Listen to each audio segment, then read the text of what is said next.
The untold story of LEGO, from humble beginnings to global phenomenon.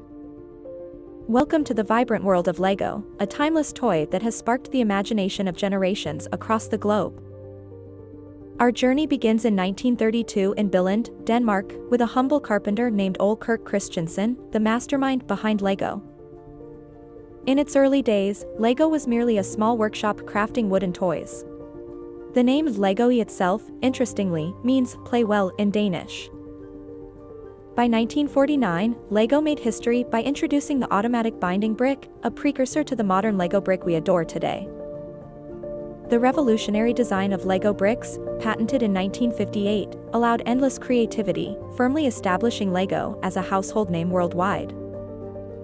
Beyond just toys, LEGO has evolved into a global phenomenon, influencing education, movies, and even massive themed parks.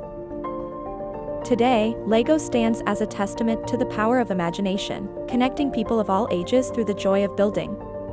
Stay tuned for more factastic videos.